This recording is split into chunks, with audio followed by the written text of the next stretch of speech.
And welcome back. Today we're doing a Basf Chrome Extra 100. It's a smashing tape, or is it? Will it work with the W-1200? That's what we want to find out. Okay, so looking at this tape, it's quite nice. It's got a firm, rigid case, shell I should say, and when I was trying it out, I was pleasantly surprised, but I'll tell you more about that in a second. The actual tape I've checked out, it's about a 1988 to 1990, that's when they were out. It's allegedly according to tape heads, it's a low end. I find it interesting that the Type 2s are premium over Type 1s, but you can have a low end premium. Anyway, that's what it's officially described as. It's entry level. Because it's European, the results tend to be a little bit variable according to some of the people who know about these things. So that's why I thought I'd try it out on the W-1200. We want to find out what this machine can do and what it can't do and what the effects are. So you'll be amazed by some of the results. I know I was. Let's get into it now. What we're going to do now is we're going to play some of the sound tests and we're going to look at the charts as we go along and we can see what's what and what's how.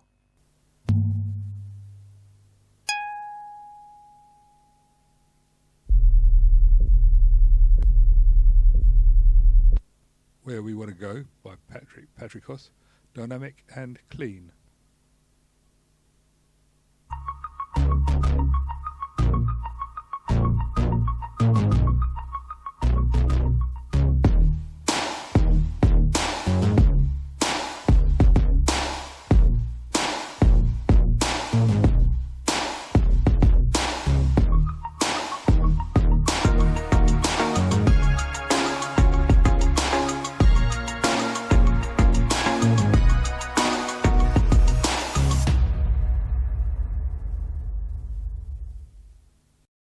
I think that sounds pretty damn good, and what more could you ask for?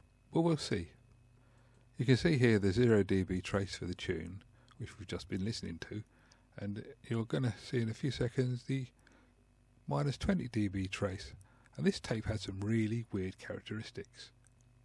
When you look at this, you can see it's got a distinct tail off, very much, well, it sort of disappears into a mush, whereas the 0 dB, you could see where it finished, and that was what you'd expect and has been consistent with everything else that we've tested.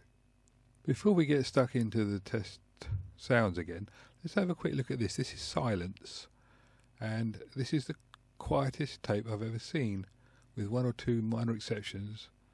What I mean by that is that down at about 1 kilohertz there's a bit of a peak, which is a bit of mystery.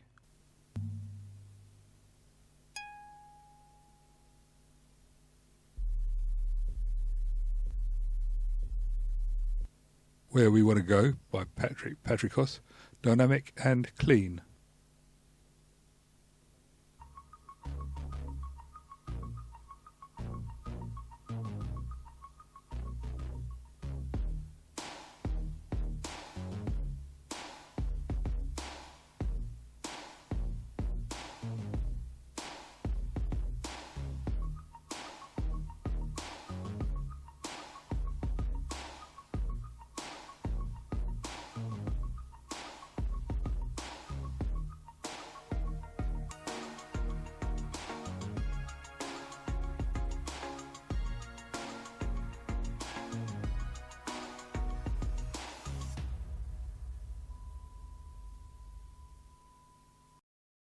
Looking at the 0 dB white noise, it looks quite reasonable.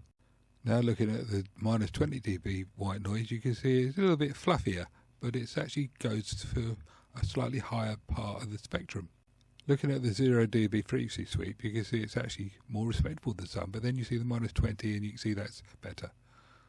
I think it's worth looking at the 0 again. It hasn't got the distinct step that a lot of the other tapes we've seen have.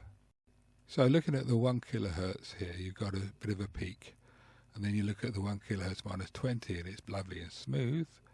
Then we go to the 3 kilohertz, it's got a bit of a peak, and again the minus 20 is nice and smooth. However, the peaks are not as big as they have been on some of the other tapes that we've tested.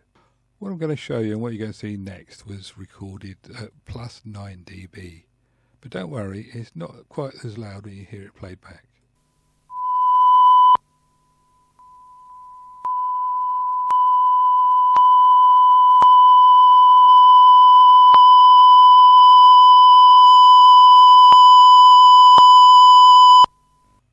just heard was 1 kilohertz ramping up to plus 9 dB on the recording level meters.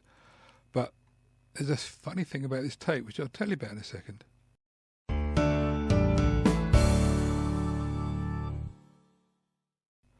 This tape performs absolutely magically.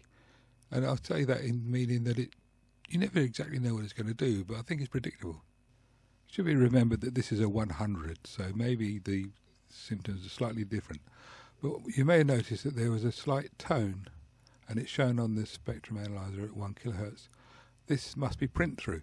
And when you hear the loud tune, you can hear that there is print through on that as well. Now, this is unusual on a tape, but not totally unheard of.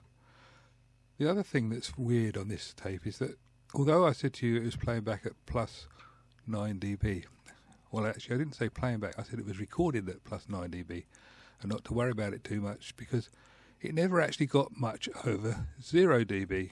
It couldn't actually, it did record it at plus 9, but it didn't play back at more than that. And if you hear that ba-deep, ba-deep, ba-deep, ba-deep sound, where I said don't worry about it being too loud, what you can actually hear there is you can hear the distortion getting bigger. Those peaks start off small and they get bigger, but the actual amplitude of the signal, the main signal, doesn't get any higher. So it just means that the thing is actually, well, it's clipping, it's compressing, it's rounding itself off and producing the distortion.